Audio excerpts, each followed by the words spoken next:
Ce jeudi 28 juillet, la République démocratique du Congo, via son ministère des hydrocarbures, vient de lancer des appels d'offres liés à l'exploitation ou l'exploration de plus de 30 blocs pétroliers et 3 gaziers. Alors la question que tout le monde se pose, qu'est-ce qui justifie ce regain, ce soudain d'intérêt du pays de Félix Tshisekedi dans ce domaine pétrolier, alors qu'il n'y a pas si longtemps il se présentait comme un pays solution s'agissant de la défense et de la conservation de l'environnement au niveau planétaire. Nous essayons de parler de toutes ces questions dans le cadre de cette émission, une toute nouvelle émission, Dites-nous la vérité. Comme vous le savez, la vérité, elle n'est pas une, elle est multiple, diversifiée et variée. Et tout au long de cette émission, nous essaierons de connaître la part de vérité s'agissant de cette question liée à ces blocs pétroliers, à ces blocs gaziers, à la protection de l'environnement ici au pays de Félix Tshisekedi. Et pour en parler, j'ai le plaisir de recevoir l'ambassadeur, j'allais dire maître, il n'est pas maître, il en donne souvent l'air, mais il n'est pas. C'est un ambassadeur, Tossi Panopanou. Bonjour et bienvenue. Bonjour, Élise. Négociateur senior de la RDC, de la Convention climat sur les Nations Unies, des Nations Unies sur le climat, pardon. En quoi consiste votre travail? Mon travail consiste à aller dans ce forum où on essaie de trouver des solutions pour réduire nos émissions de gaz à effet de serre et de trouver des solutions entre parties sous l'égide des Nations Unies pour pouvoir préserver la planète, pour que ce soit un endroit où il fasse mieux vivre et que nous puissions laisser un environnement responsable à nos enfants. Il faut dire que ça fait plusieurs années que vous êtes vraiment sur le visage de la République démocratique du Congo en matière de la protection de l'environnement ou de la défense quand même des intérêts de la RDC en cette matière-là. J'ai rejoint ce processus effectivement en 2007, après avoir passé 4 années aux affaires étrangères.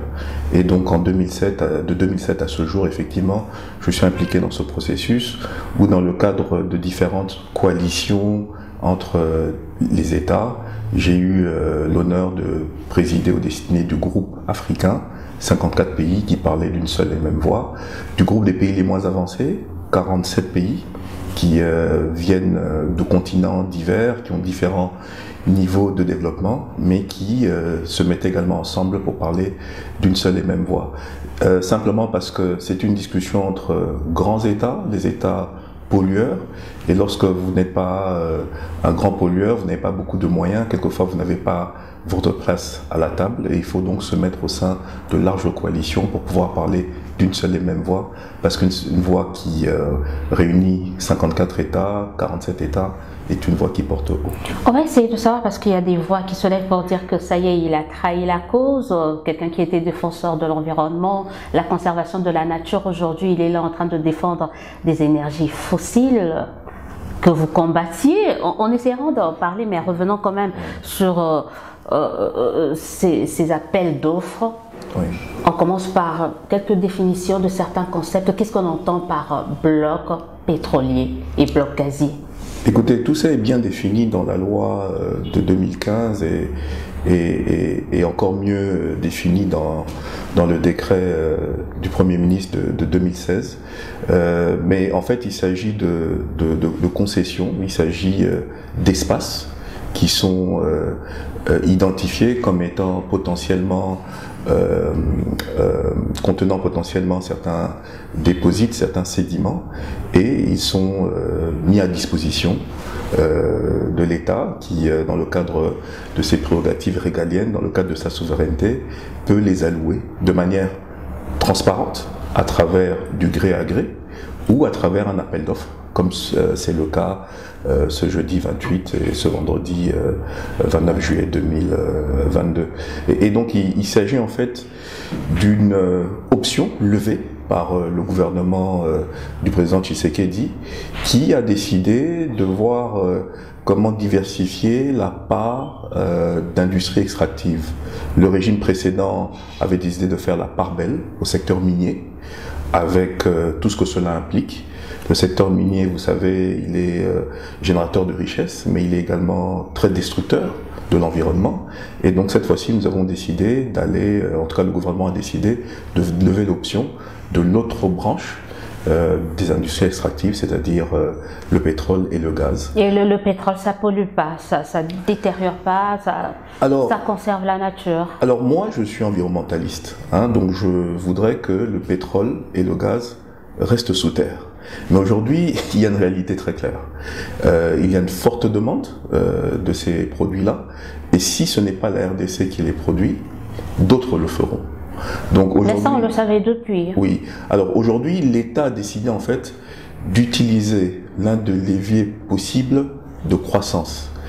Un secteur qui peut créer de l'entraînement pour l'entrepreneuriat congolais, parce qu'il ne s'agira pas simplement de faire venir de grandes entreprises pétrolières, il faudra également qu'elles puissent s'associer avec l'entrepreneuriat local congolais qui peut à différents échelons également s'impliquer dans la chaîne de valeur qui sera créée par cette industrie.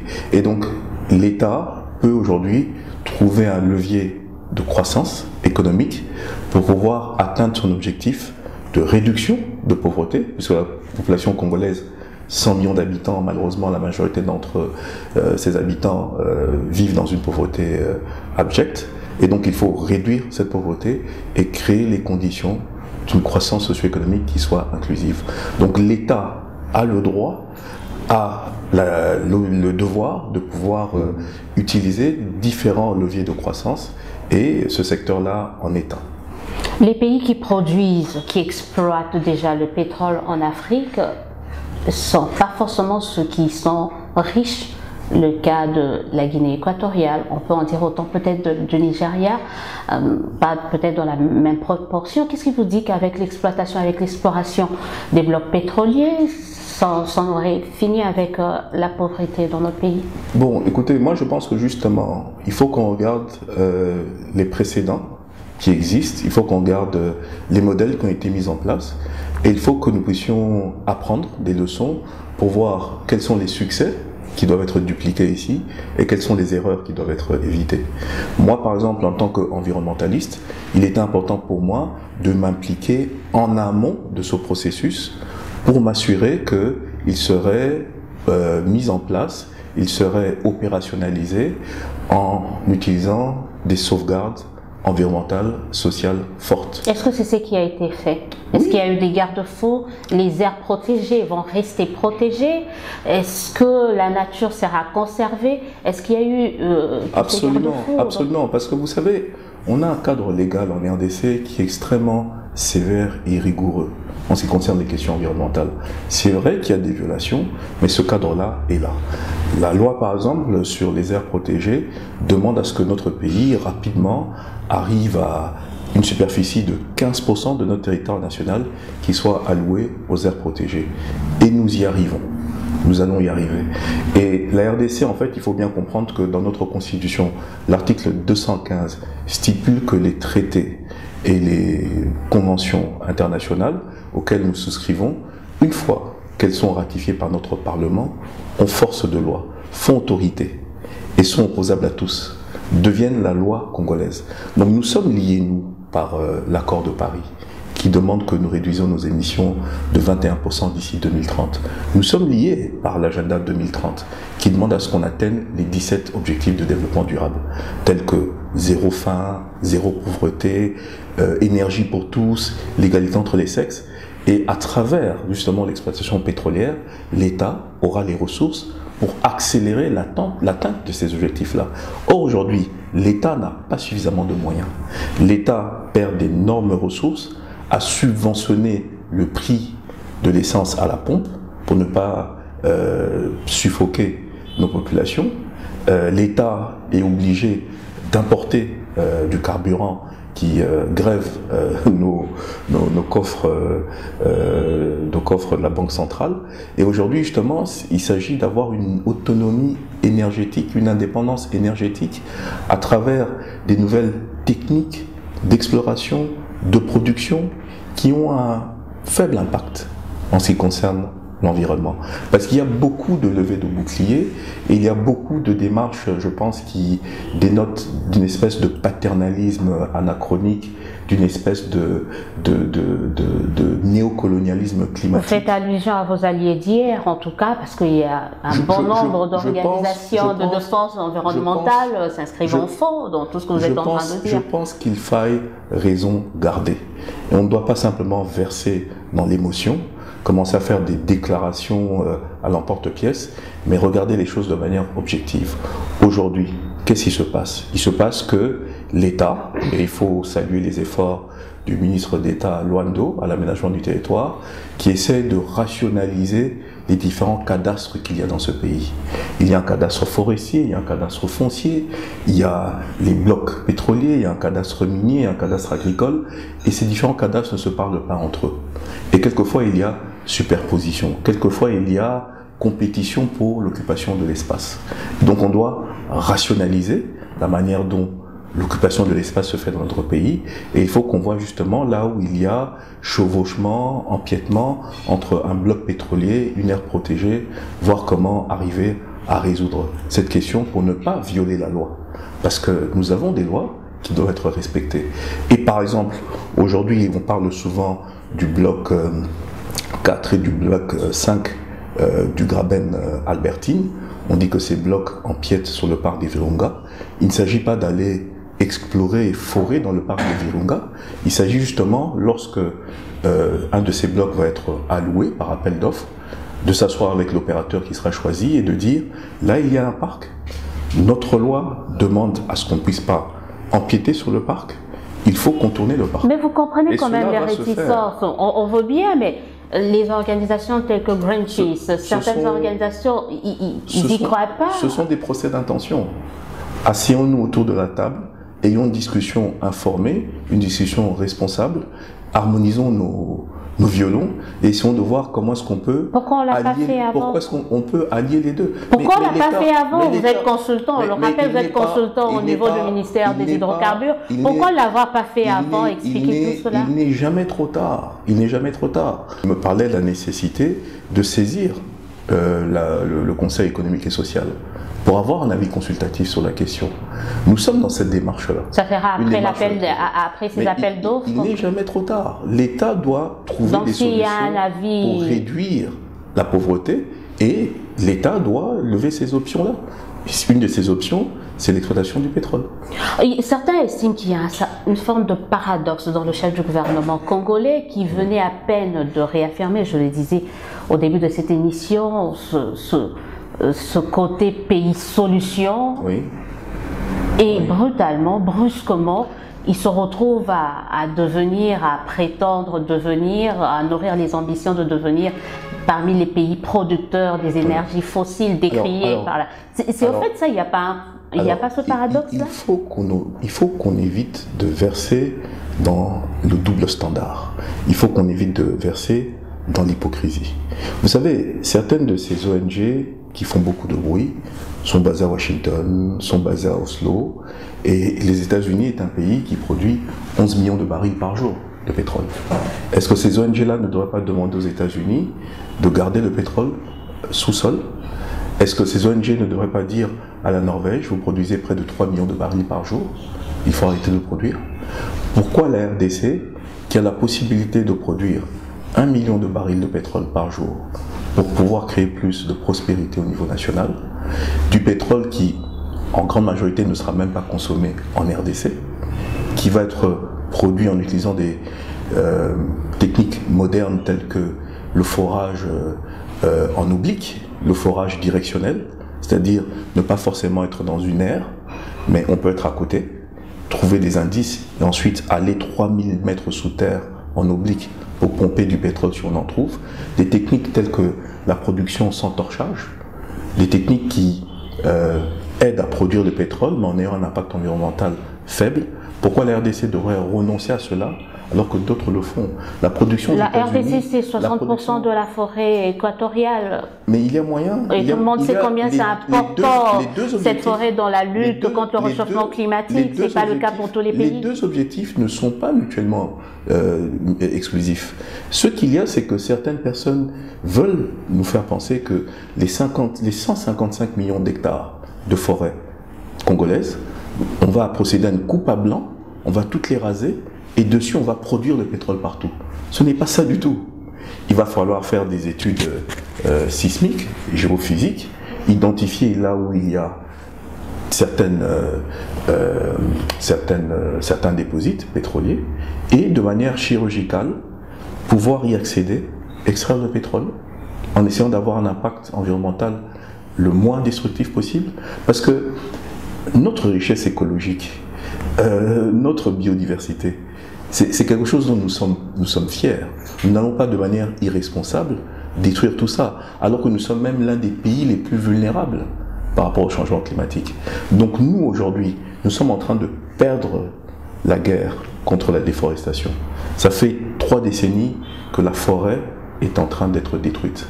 Pourquoi? Parce que nous n'avons pas de moyens pour gérer les moteurs de la déforestation, qui sont en fait des moteurs qui proviennent de la pauvreté. Parce que les gens n'ont pas de technique agricole moderne, ils font de l'abatis brûlis, qui est pratique de manière itinérante, et ça détruit la forêt. Ils n'ont pas d'accès à l'électricité. 100 millions de Congolais, il n'y a que 9% d'entre eux qui ont accès à l'électricité. 91% de 100 millions de Congolais se tournent vers cette forêt. On ne contrôle pas les naissances. Forte démographie, ça détruit. Rien ne nous rassure qu'avec l'exploration et l'exploitation des blocs pétroliers, ça va s'améliorer. J'en reviens encore à cette question, c'est en fait ça. En ayant plus de moyens pourront être alloués à l'action climatique. Je parlais de la Norvège tout à l'heure. Environ 3 millions de barils de pétrole produits chaque jour. La Norvège est l'un des pays qui est en train de mieux assurer le virage de la transition écologique. La Norvège est le pays qui a le plus grand parc automobile de véhicules électriques en termes de pourcentage. Et la Norvège arrive à opérer ce virage parce qu'elle est prospère, parce qu'elle a beaucoup d'argent qui provient du pétrole.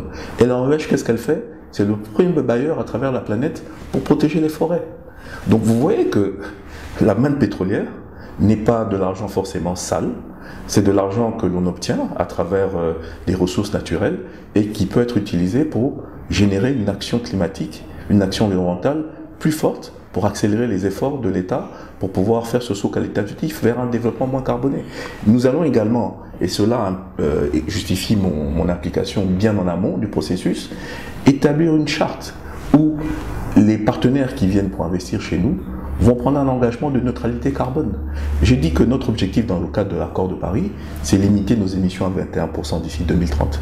Chaque partenaire qui vient, on va lui dire, si jamais dans votre exploration, vous trouvez du pétrole, du gaz, et que vous commencez à produire, et que cela se traduit par une hausse des émissions de gaz à effet de serre, il faut compenser cela, de telle sorte que le bilan carbone soit neutre, soit zéro. Et donc ils vont devoir financer des projets de conservation, de protection de la forêt, de plantation d'arbres ou d'autres types de projets qui vont réduire les émissions de gaz à effet de serre et qui pourront compenser les émissions qu'eux vont générer. Donc moi c'est pour ça que je m'implique, parce que l'État a levé une option, ça va être mis en œuvre, qu'on le veuille ou non.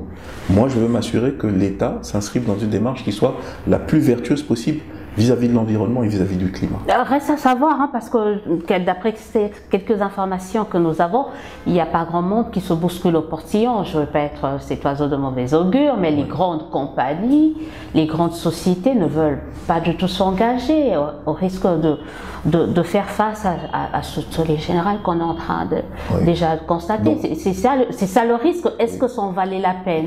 Est-ce que c'était le bon timing d'ailleurs? Comme je disais, il n'y a jamais de bon timing. À un moment donné, un État doit, dans le cadre de sa responsabilité, dans le cadre de sa souveraineté, doit lever des options et courageusement, résolument avancer vers la réalisation de ces options-là. Et je pense que ce sont les options qui ont été levées par le gouvernement sous l'autorité de son Excellence, Monsieur le Président Félix-Antoine Tshisekedi. Et donc aujourd'hui, c'est une option qui a été levée, ça va se faire. Tollé général, oui. Les gens sont dans leur rôle.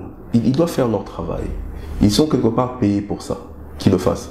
Moi, ma responsabilité, de vous, hein. Ils disent pareil de vous. Hein. Moi, ma responsabilité, c'est m'assurer que ce processus puisse être le moins destructeur possible de notre environnement. C'est pour ça que je m'implique.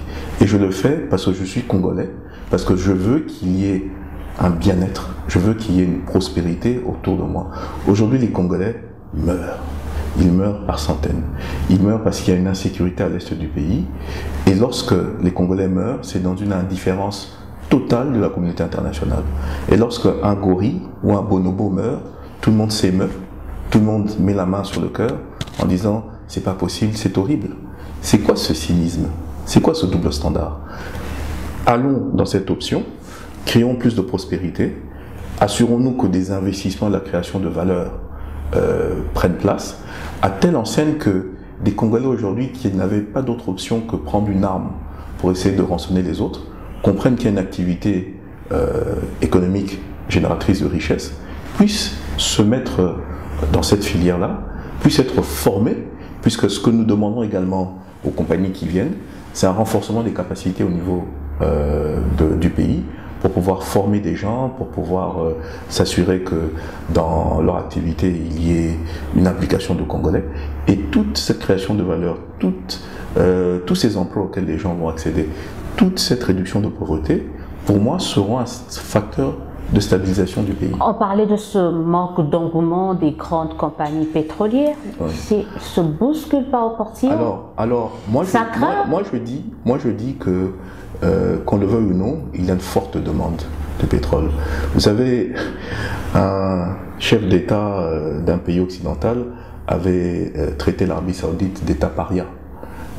Et ben récemment, il a été visiter l'Arabie Saoudite. Vous parlez de Biden. Parce qu'il avait besoin de l'Arabie Saoudite. Je ne vais pas pointer les gens du doigt, mais donc, et il a été en Arabie Saoudite pour des raisons très claires. Simplement parce que la crise ukrainienne, la crise européenne, je dirais, parce que c'est pas l'Ukraine, c'est également des pays en Europe de l'Ouest qui envoient des armes en Europe de l'Est. C'est une crise généralisée qui malheureusement affecte le monde entier. Et aujourd'hui, il y a une raréfaction de certaines ressources qui fait que les prix augmentent. Et là où on pourra trouver du pétrole moins cher, les gens viendront. Si ce ne sont pas les majors qui viendront, ce sont des juniors qui viendront, mais ce pétrole-là, je pense, va être accédé, va être produit. Mais n'allons pas trop vite en besogne, parce qu'aujourd'hui, il s'agit de faire un appel d'offres sur 27 blocs pétroliers, 3 blocs gaziers, 30 blocs, essayer de voir qui voudra venir se joindre à l'effort, et ensuite identifier s'il y a du potentiel. Et ensuite, si le potentiel est identifié, entreprendre une évaluation stratégique sur le plan environnemental et social pour voir est-ce que le jeu en vaut la chandelle, est-ce que le risque est trop élevé. Si oui, on n'exploite pas. Mais les gens ne veulent même pas nous laisser ce droit-là d'identifier le potentiel. Directement, il y a une levée de bouclier, on dit « Ah non, non, on ne peut rien faire. Il faut laisser le pétrole congolais en jachère. » Mais sur la base de quoi ? Pourquoi est-ce qu'ils disent ça? Si on peut mener des études qui sont objectives et qui montrent effectivement que c'est trop risqué, ensemble nous allons décider de ne pas aller de l'avant. Mais identifions au moins ce potentiel, identifions au moins ce risque. Est-ce que ce risque, s'il est avéré, est-ce qu'il peut être diminué? Oui ou non? Alors les gens aujourd'hui disent oui, ils vont assécher les tourbières. Mais jamais de la vie. Les blocs pétroliers qui vont être alloués, notamment les 9 de la cuvette centrale, ne couvrent pas les tourbières. Je comprends que les blocs pétroliers du Graben Albertine posent un peu problème par rapport au parc d'Ivunga, mais encore une fois, il y a moyen de faire de l'exploration en bordure, en lisière du parc, sans pénétrer dans le parc, et d'identifier si oui ou non il y a du pétrole sous le parc.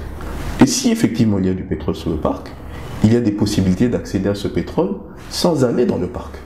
Mais les gens vont dans une logique où nous n'avons même pas le droit de pouvoir identifier si oui ou non il y a du pétrole dans le parc, même sans aller dans le parc. Et s'il y a du pétrole sous le parc, nous n'avons même pas le droit d'aller 3000 mètres sous le parc pour prendre ce pétrole. Mais en vertu de quoi?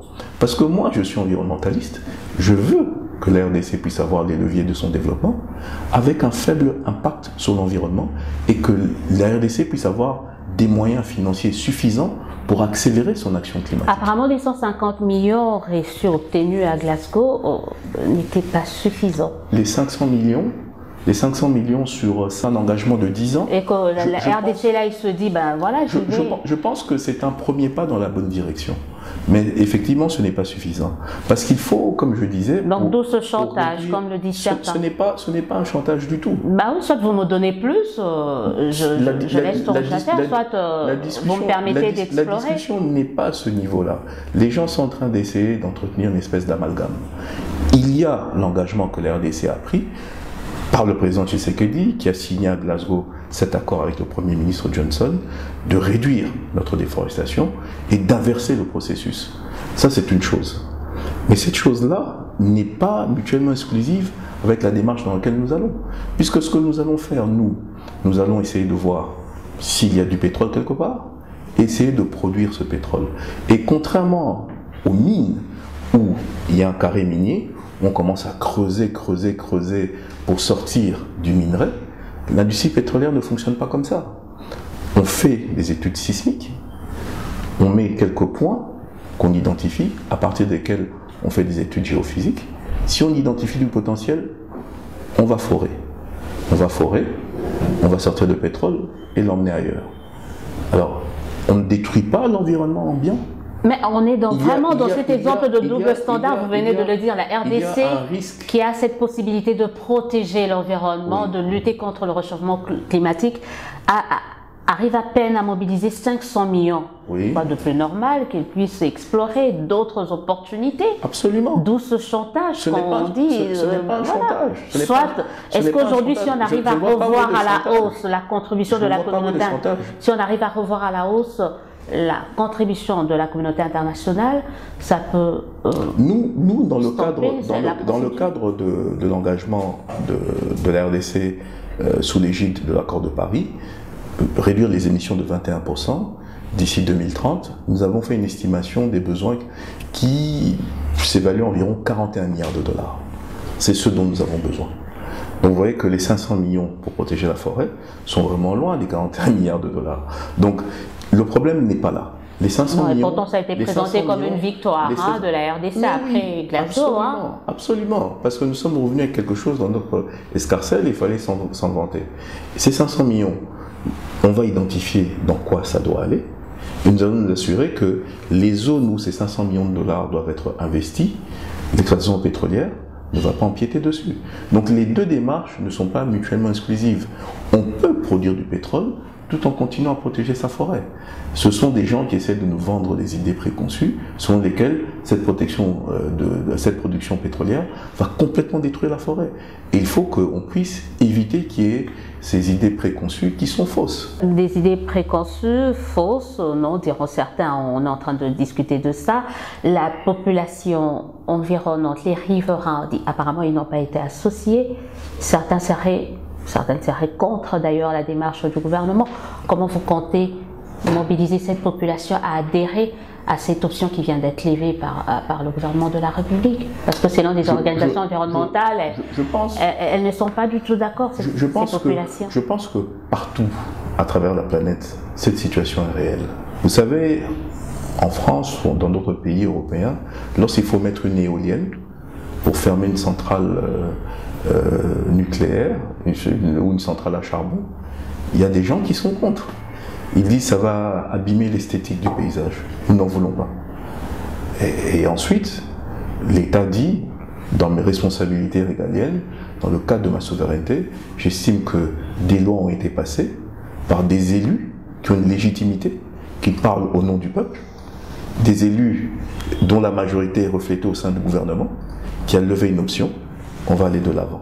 Il va falloir discuter avec les populations riveraines pour voir comment est-ce qu'on peut tenir compte de leurs préoccupations, qui parfois sont légitimes, ou parfois sont mises dans leur tête par des gens qui sont des bureaux climatisés dans des capitales occidentales et qui ne sont pas en contact avec la réalité de notre pays. En fait, eux, ils sont en contact avec ces populations. Vous ne l'êtes pas parce que vous attendez, vous ne l'avez pas fait en amont.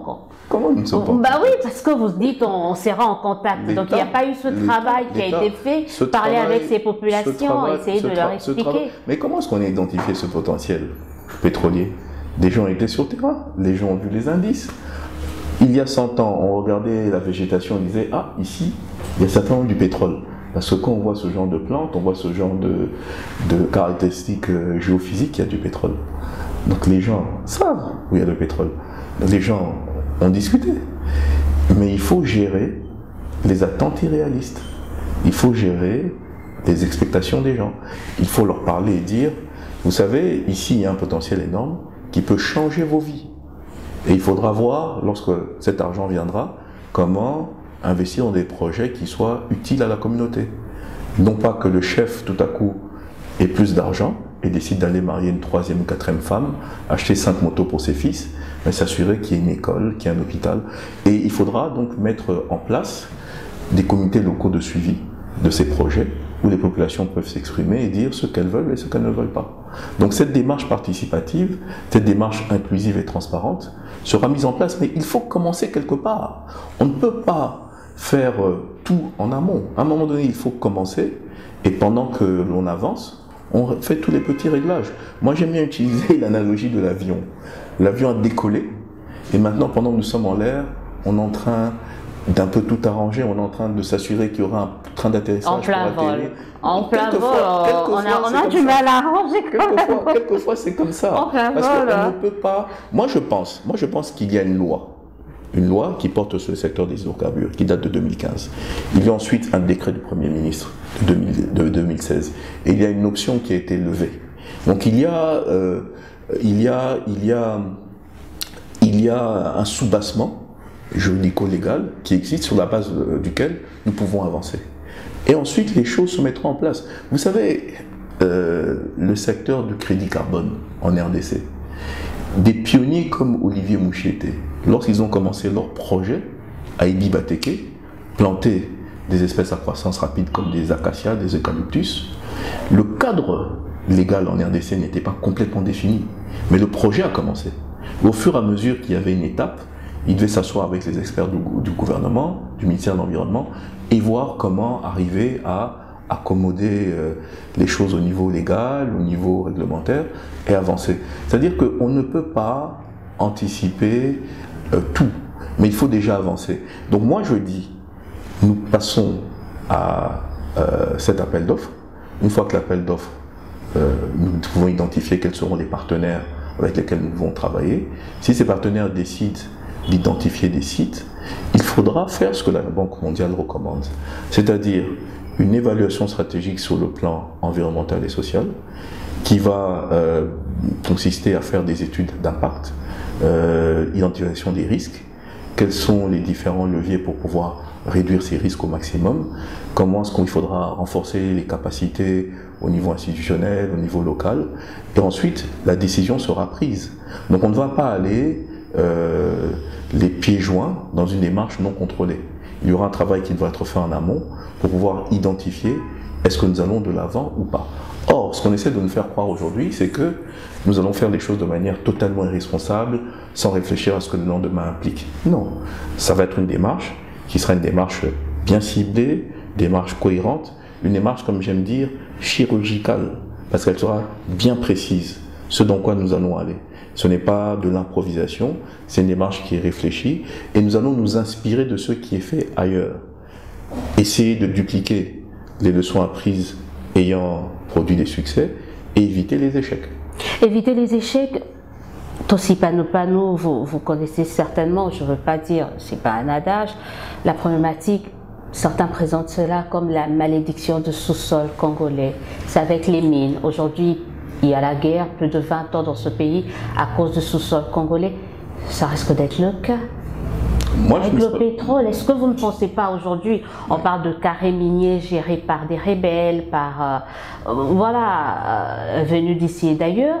Demain, on risque de parler des blocs pétroliers gérés par... il y a cette malédiction qui risque de nous suivre, vous pensez? Personnellement, j'ai un penchant naturel pour l'optimisme. Donc je ne vais pas verser dans un schéma, un scénario qui soit trop pessimiste. On tire les leçons du passé. On voit ce que ça nous fait aujourd'hui avec notre sous-sol, les carrés miniers. Est-ce que ça risque pas de se reproduire aujourd'hui? Je n'ai pas de boule de cristal. Et générer beaucoup plus de problèmes je n'ai pas de boule de cristal pour pouvoir prédire l'avenir. Tout ce que je sais, c'est qu'il faut qu'on puisse s'inspirer des leçons du passé et éviter de les répliquer. Donc si jamais il y a effectivement des cas où nous avons observé certains ratés ou certains échecs, il faut essayer de voir comment éviter cela.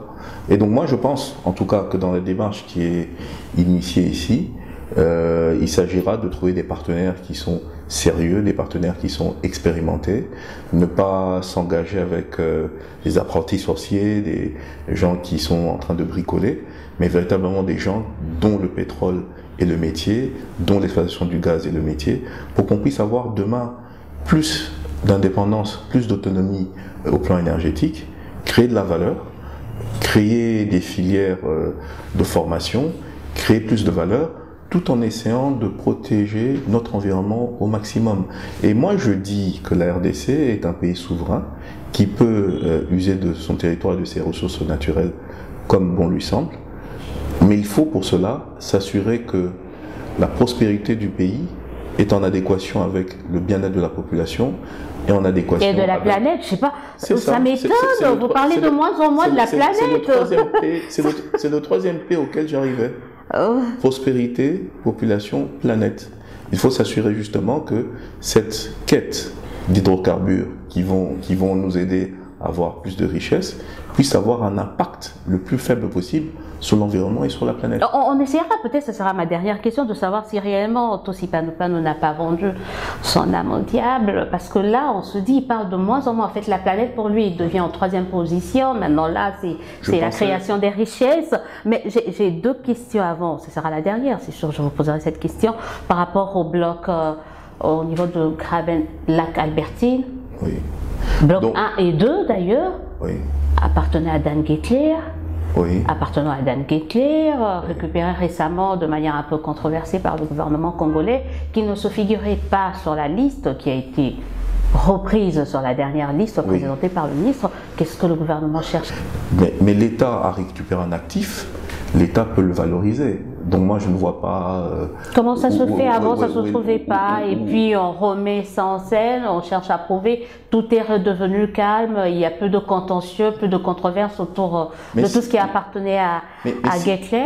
Si l'État confie un actif à un partenaire qui ne le valorise pas durant le laps de temps qu'il lui a alloué, l'État le droit. D'abord, moi, il y a eu des études ou pas? Non. Je ne connais pas suffisamment le dossier avec Gettler, donc je ne vais pas m'aventurer. Tout ce que je sais, c'est que, effectivement, dans le cadre de l'élargissement de l'appel d'offres, on a rajouté ces blocs-là. Et donc, s'ils sont mis sur la table, c'est qu'ils sont éligibles à aller vers un appel d'offres. Est-ce qu'à Kingakati, il y a un bloc pétrolier?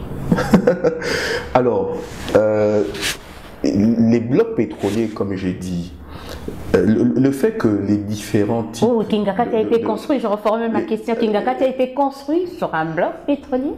Donc, comme je l'ai dit tout à l'heure, il y a parfois des chevauchements. Il y a parfois différents secteurs qui ne se parlent pas entre eux. Lorsqu'on va identifier des cas où effectivement il y a une aire protégée ou un parc naturel, nous n'allons pas aller dedans. Nous n'allons pas aller dedans. Nous n'allons pas aller dans le parc des Virunga. Mais comme je disais, en bordure du parc, nous pouvons faire de l'exploration et voir est-ce qu'il y a de pétrole. Parce que s'il y a du pétrole en bordure du parc, comme le parc animalier de Kingakati, c'est qu'il peut avoir du pétrole en dessous de Kingakati. On est d'abord au niveau de si. Est-ce que vous êtes sûr? Parce que là, on est d'abord au niveau de suppositions, il y a des indices, mais qu'on puisse au moins faire des études pour identifier si le potentiel est là. Mais aujourd'hui, les gens ne veulent même pas que nous puissions mener des études pour identifier. Et moi, je ne comprends pas. J'ai une maison que j'ai achetée, qui est ma maison. Je veux faire un puits pour voir s'il y a de l'eau, parce que j'ai du mal à être servi par la régie des eaux. Et on veut m'empêcher de faire le puits. C'est pas normal. Il faut qu'on laisse les gens pouvoir identifier s'il y a effectivement du potentiel. Et s'il n'y en a pas, eh ben, on va aller voir plus loin. Mais il ne faut pas préjuger les choses. Il faut que cette discussion puisse avoir comme soubassement des éléments objectifs des éléments qui sont étayés et qui puissent effectivement nous dire... Aujourd'hui, vous avez ces éléments-là qui prouvent à suffisance qu'il y a cette possibilité. Il y a des indices. Et donc maintenant, il faut aller vers des investissements en travail, en études, pour voir si effectivement le potentiel est avéré. Si c'est avéré, on peut exproprier. À partir de là... Mais non, il n'y a pas d'expropriation. Pourquoi on va exproprier qui que ce soit? Je pense que si on identifie là où il y a du pétrole, il faut aller dans une négociation avec un propriétaire. Si jamais il ne veut pas, on ne va pas l'exproprier. On va voir comment pouvoir aller plus loin pour... Force restera à l'État, diront certains. Tosipano Pano, ça sera ma dernière question, je vous avais promis. Oui. Ça y est, moi quand on parlait de Tosipano Pano, négociateur, climat, moi je disais, lui, c'est tout ce qui est climat, défense de la nature, défense de l'environnement, défense de la planète. Oui. Ça y est, là c'est défense de la richesse. Non, l'argent. Pas du tout. Pas du tout. Moi, je continue à défendre la planète. Je continue à défendre mon pays, mais je me rends compte d'une chose. Nous perdons le combat contre la déforestation. Nous perdons le combat contre la conservation de la nature. Nous perdons le combat contre la préservation de la biodiversité. Parce que nous n'avons pas les moyens pour y arriver. Aujourd'hui, l'exploitation pétrolière peut paradoxalement nous donner les moyens pour pouvoir accélérer notre action pour préserver l'environnement. J'ai donné tout à l'heure l'exemple de la Norvège. Si la Norvège peut être tellement vertueuse dans sa transition écologique, c'est parce qu'elle a d'énormes richesses qu'elle a grâce à son pétrole. Et donc pourquoi ne pourrions-nous pas être inspirés par la Norvège et essayer de faire la même chose? Pourquoi nous, en tant que Congolais, nous devons garder notre pétrole sous le sol alors que ce pétrole peut transformer nos vies nous être réveillés un peu tard, et nous aider. Il n'est jamais trop tard. Justement, aujourd'hui, il y a une fenêtre d'opportunité qui est en train de se fermer. Il faut essayer d'en profiter. Et la RDC, je voudrais le rappeler, la RDC est un champion des questions environnementales. La RDC, comme on le dit, est un pays solution. Nos forêts, nos 155 millions d'hectares de forêts sur pied, jouent un rôle de poumon de la planète. Aujourd'hui, on pense que ce rôle-là, c'est même le premier des rôles, puisque les forêts amazoniennes qui sont à une plus faible hauteur, à une plus faible altitude, sont sujettes à un phénomène de vieillissement qui fait que ces forêts sont effectivement font de la séquestration du carbone, mais sont également maintenant des sources d'émissions. Donc aujourd'hui, la forêt congolaise est perçue comme le premier poumon de la planète. Nos forêts représentent, en termes de séquestration de carbone, 3 ans d'émissions globales de gaz à effet de serre. Et ces forêts-là rendent ce service environnemental, ce service écosystémique, depuis des années sans avoir une rémunération juste. Nos minerais stratégiques, lithium, cobalt, germanium, coltan, sont utilisés dans la transition écologique de toute la planète. Aujourd'hui, il y a des milliardaires comme Elon Musk, 200 milliards de dollars, grâce à Tesla, qui a du cobalt congolais dans son moteur. Quelle est la part de la RDC? La RDC aujourd'hui continue d'être un pays solution, et nous allons continuer à nous assurer que nos forêts sont préservées, que nous continuons à faire partie de cette chaîne de valeur pour verdir les économies à l'échelle planétaire avec nos minerais, et nous allons voir comment accéder à des ressources pétrolières et gazières qui peuvent nous aider à réduire notre pauvreté, tout en ayant le plus faible impact possible sur l'environnement et la biodiversité. Et il est possible d'arriver aux deux objectifs. Moi, je suis pragmatique, je ne veux pas simplement m'inscrire dans un militantisme bêta, je veux qu'on fasse les choses de manière pragmatique.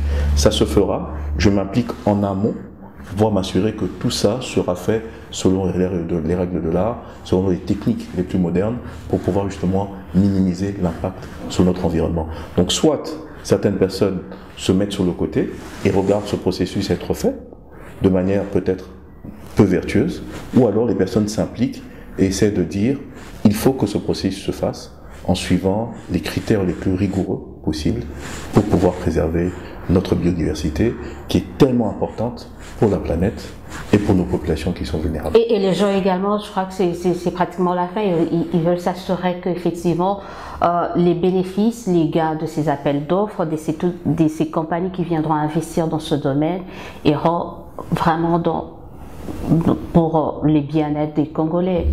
Absolument. dans la lutte, parce que il y aura des voix se lèvent déjà pour dire que ça risque de profiter, un peu comme les mines congolais, à une infime partie quand même de la population. Il y aura, aujourd'hui, les gens sont extrêmement vigilants.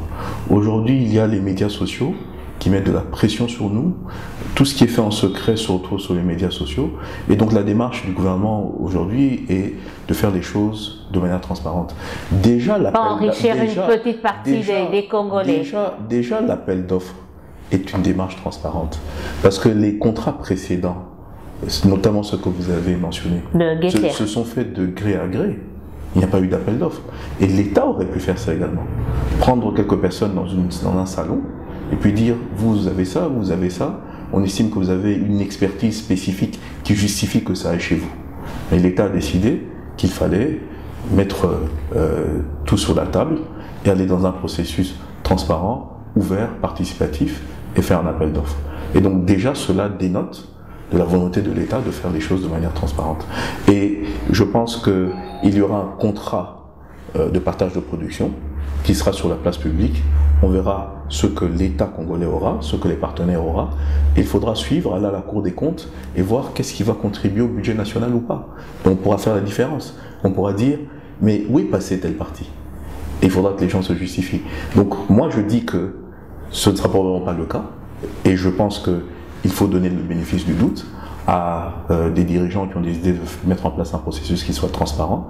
Et sinon, les populations, les Congolais, dans notre civisme qui nous anime tous, nous avons aujourd'hui les moyens d'assurer plus de surveillance par rapport aux initiatives entreprises par le gouvernement. Tosipo Mpadou, merci d'avoir répondu à notre invitation. Merci de m'avoir invité pour cette première émission et je serai heureux de revenir si besoin est de pouvoir clarifier les choses. En tout cas, on fera encore appel à vous pour parler d'autres sujets, mais toujours liés quand même dans ce domaine qui est de l'environnement, de la conservation de la nature. En tout cas, merci d'avoir répondu à notre invitation. On rappelle aux téléspectateurs qui nous suivent que vendredi, c'est déjà le deuxième jour pour ces appels d'offres. Oui. 2 jours d'appels d'offres, donc ce jeudi et ce vendredi. Voilà. On verra ensuite ce que ça va donner. On ne veut pas être ces oiseaux de mauvais augure, brandissant déjà l'échec. On croise les doigts en tout cas pour ce gouvernement qui, pour certains, est déterminé à mieux faire les choses et à réduire drastiquement la pauvreté ici au pays. On se dit au revoir à très bientôt pour un autre numéro de votre émission, toujours sur la même chaîne. Au revoir et bonsoir chez vous.